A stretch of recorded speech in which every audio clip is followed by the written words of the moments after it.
नमस्कार, मैं हूं शीनम शर्मा। अब छुट्टी के चक्कर में नहीं रिजेक्ट होगा डेथ क्लेम। ईपीएफओ ने नियमों में कर दिया है बड़ा बदलाव। पूरी जानकारी इस वीडियो में मैं आपको देने जा रही हूं। ईपीएफओ ने दिसंबर 2025 में ईडीएलआई स्कीम के नियमों में बड़ा बदलाव कर दिया है। अब जॉब बदलते वक्त वीकेंड और छुट्टियों को सर्विस का ब्रेक नहीं माना जाएगा और 60 दिन तक का गैप भी मान्य होगा। इसके साथ ही ईडीएलआई का मिनिमम पे आउट 50,000 रुपए कर दिया गया है। इन बदलावों से डेथ क्लेम्स के रिजेक्शन कम होंगे और ज्यादा परिवारों को इसकी राहत मिलेगी। ईडीएलआई स्कीम ईपीएफ मेंबर्स को मिलने वाला एक ऐसा इंश्योरेंस का कवर है जिसके तहत कर्मचारी की मौत होने के बाद उसके नॉमिनी या फिर लीगल एरियर्स को एक मुश्त रकम दी जाती है और इस तरह से इस स्कीम में कॉन्टिन्यूस सर्विस को लेकर नियम काफी ज्यादा सख्त थे।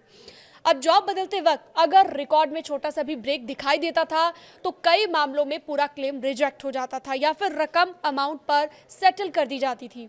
नए सर्कुलर के बाद इन नियमों को काफी हद तक नरम कर दिया गया है, यानी कि सॉफ्ट कर दिया गया है, जिससे फायदा जो है कर्मचारियों को मिलेगा। वीकेंड और छुट्टियों को अब सर्विस ब्रेक नहीं माना जाएगा। ईपीएफओ ने साफ कर दिया है कि अगर किसी कर्मचारी ने शुक्रवार को पुरानी नौकरी छोड़ी, सोमवार को नई नौकरी को ज्वाइन किया तो बीच के शनिवार और रविवार को सर्विस ब्रेक नहीं माना जाएगा।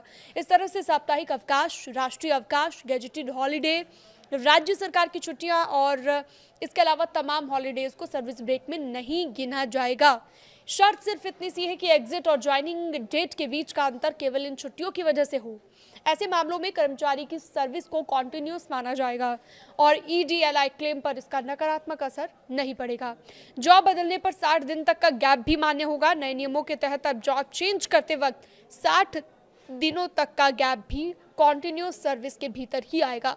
ये बदलाव उन कर्मचारियों के लिए बेहद आम है और बेहद अहम भी हो जाता है, इंपॉर्टेंट भी हो जाता है, जिन्हें नई नौकरी ज्वाइन करने में नोटिस पीरियड, इंटरव्यू प्रोसेस और अन्य कारणों से थोड़ा सा वक्त लग जाता है।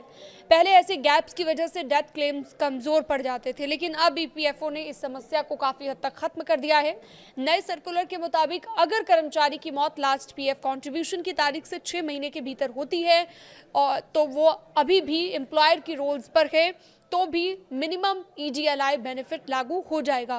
पहले ऐसे मामलों को लेकर, क्लेम्स को लेकर काफ़ी ज़्यादा कंफ्यूजन और देरी होती थी, जो कि अब आगे नहीं होगी और छुट्टी के चक्कर में अब रिजेक्ट नहीं होगा डेथ क्लेम। इस जानकारी को और लोगों के साथ भी शेयर करें।